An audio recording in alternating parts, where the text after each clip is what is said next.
I'm being joined by Congress MP Mr. Karti Chidambaram. Karti ji, thank you so much for speaking with Times Network. First of all, let us talk about Jammu and Kashmir because it has got the new Chief Minister as Omar Abdullah. But as far as Congress is concerned, what is the reason that Congress is supporting from outside? Is it because of not getting the berths and the post of Deputy Chief Minister?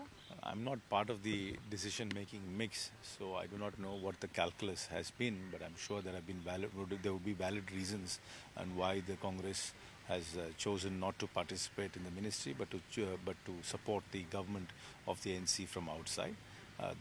But I'm sure the local unit there, and as well as the AICC, would have considered all factors before taking this decision. Sir, how do you see how far Congress and NC, the support that outside will be given, and how far it will be fruitful for the people of Jammu and Kashmir? It's after a long time the people of Kashmir and Jammu have had the ability to elect a government of their own.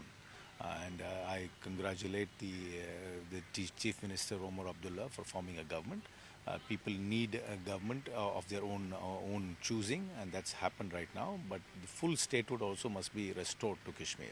You believe full statehood? I think so. Never in the history of India has a state been downgraded to a union territory. All union territories aspire to become states, but here there has been a reverse process where a state has been downgraded to union territory, and I think full statehood should be re-established in Jammu and Kashmir. Karti, Badruddin Ajmal has given a statement and has said that major properties are built on Waqf board, and that also includes the residence of Ambani and the Parliament building as well.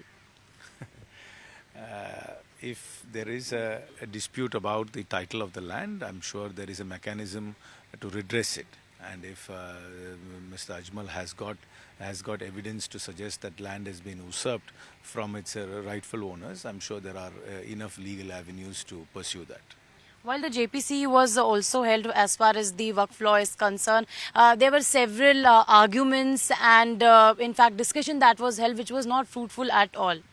Yeah, I'm not part of that committee, but I've heard what has happened there. I think it's been little unbecoming of the chairman of that committee to allow a person who was deposing before the committee to make allegations against specific individuals, particularly against the Congress president.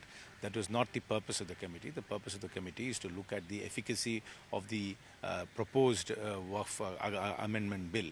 And I think that was being sidetracked and it was being used in a grandstanding manner to make political attacks. And I think that the Congress party and other members of the India Alliance protested rightly so to put an end to that kind of misuse of that platform. And unfortunately, the chairman of the committee didn't seem to pay heed, and that's why they have protested and have written to the speaker right now.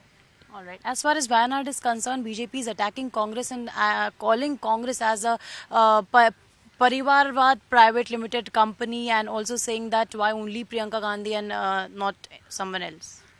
I think the BJP should focus on perhaps retaining its deposit if that's possible in Wayanad and not worry about the choice of candidates we are making in our party. The BJP is free to choose its candidate. We are free to choose our candidate, and our candidates are chosen by taking the sentiments of the party overall. So what's your stand on India and Canada issue that we have been observing so far? Do you think that the stand India has been taking is very much firm? It's very worrying what's happening between India and Canada. India and Canada have traditionally had a very friendly relationship, but it seems to have deteriorated in the last 10 years.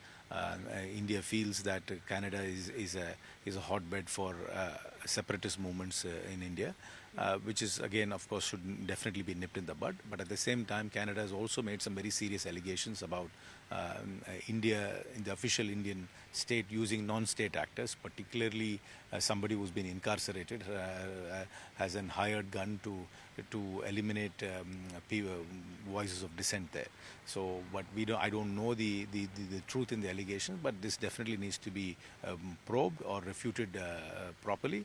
And but the relationship between two countries must be maintained, because there are many people of Indian origin who live in Canada, and also that when we also send thousands and thousands of students there, and then nothing should jeopardize their safety and their ease of living in those countries. So these are two countries which have had friendly relationship, and I think sober and diplomatic channels must be reopened to diffuse the situation. So last question is regarding the bomb threats that the flights are receiving. Approximately 7 bomb threats were received in the recent past. High-level meetings are being chaired, and strict action will be taken against all these hoax calls, is what the minister has been saying. This mischievous acts must be nipped in the bud. This is causing great inconvenience to the thousands of passengers who are flying out, and it's very, very concerning that this is happened in such a great frequency in the last 2 days, and I'm sure the agencies have the necessary tools to find out from where these calls emanated and to book all those people who are responsible for these calls and take them to task, and strict action must be taken. Sir, one more question. Yesterday, the announcement for Maharashtra elections were done after Haryana. What do you think? What's next plan for Congress as far as Maharashtra elections and then Delhi Assembly elections are concerned? We're very hopeful for a positive result in Maharashtra. We have a very strong alliance in Maharashtra. People in Maharashtra are also very pained by what the BJP did in splitting two political parties there, the Shiv Sena and the NCP, and I think they will keep that in mind while they are voting for our alliance, and we hope our alliance will form the government there. And BJP is also in double mind so as to whom they should give the post of Chief Minister as of now. I don't think they should really be bothering about that, because if we win, we are going to win the election, and BJP will never be put into that dilemma. All right, thank you so much. So that was Karti Chidambaram in an exclusive conversation with Times Network. With Vijay Rajesh, I am Tejri for Times Network from Delhi.